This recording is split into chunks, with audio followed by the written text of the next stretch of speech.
유튜브 시청자 여러분 안녕하세요. 열대어 박사 자스민입니다. 오늘은 구피어항을 하나 세팅을 해보려고 하는데요. 기존에 키우는 어항이 있다라고 하면은 물잡이를 하지 않고도 바로 열대어를 키울 수 있는데요. 그 방법과 레이아웃이 필요 없는 관상용 구피 어항을 세팅해 볼까 합니다.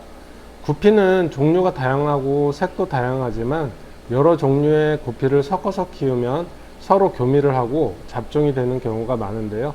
억지로 섞어서 키우기도 하지만 이렇게 키우는 경우에 후대로 갈수록 송사리 같이 무늬가 없고 색이 없는 애들이 많이 발생하기 때문에 섞어서 키우는 것은 좋지는 않답니다. 그렇다면 어떻게 여러 종류의 구피들을 섞어서 이쁘게 키울 수 있을까요? 보통 구피를 키우는 이유는 접하기가 쉽고 키우기 쉬우며 번식을 잘하기 때문에 많이 키우는데요. 번식을 너무 해서 고민이시라면 이런 어항도 괜찮을 것 같아요. 암수를 모두 키우는 것이 아니라 수컷들만 여러 종류를 넣어서 키우게 되면 형형색색 아름다운 구피향을 유지할 수 있는데요. 관상용으로도 굉장히 좋답니다. 다만 번식은 못하겠죠. 관상이 목적이신 분들은 한번 도전해 보는 것도 좋을 것 같습니다. 이제 어항을 세팅해 보려고 하는데요. 바닥재도 필요 없고 여과기만 넣어 세팅을 할 거고요. 다른 레이아웃이 없기 때문에 세팅 시간은 10분 정도면 될 것 같아요. 지금 하는 방법은 기존 어항이 있을 때만 가능하기 때문에 기존 어항이 없다라고 하시면 물잡이부터 차근차근 하시기 바라고요.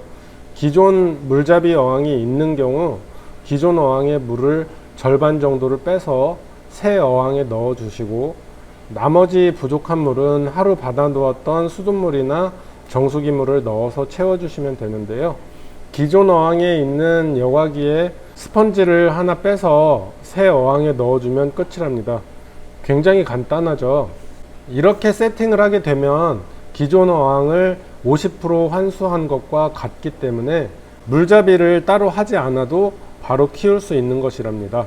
기존 어항이 없는 경우는 먼저 받아 놓은 물을 가득 채우고 여과기를 설치한 후에 박테리아제를 넣고 구피 수컷 2마리를 넣어서 일주일 정도 먼저 키우게 되면은 박테리아가 생성될 수 있는 시간을 만들어 주는데요.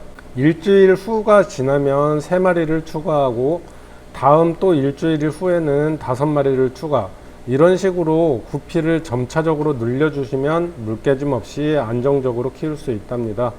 한 번에 여러 마리를 넣을 경우에는 처음에는 괜찮겠지만 3일에서 일주일이 지나면 구피들의 활동성이 떨어지고 물 수면에 떠 있거나 바닥에 가만히 가라앉아 있는 녀석들이 보이고 시간이 지날수록 한 마리씩 죽어나가게 되는데요.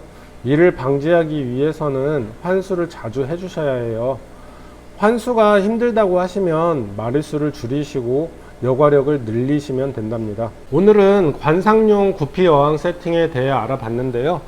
이제 세팅한 어항의 구피를 한번 보도록 할게요.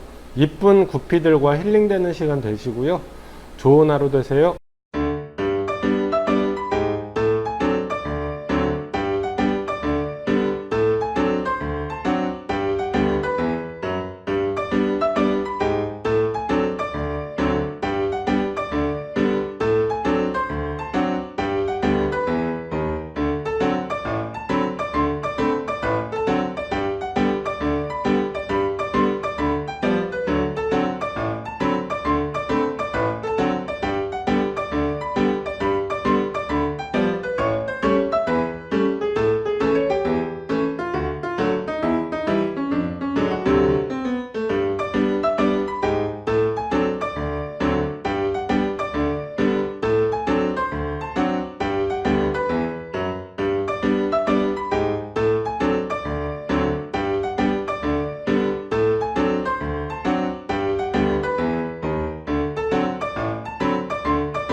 열대어를 잘 키우고 싶으시다면 구독, 내용이 도움되셨다면 좋아요 눌러주세요.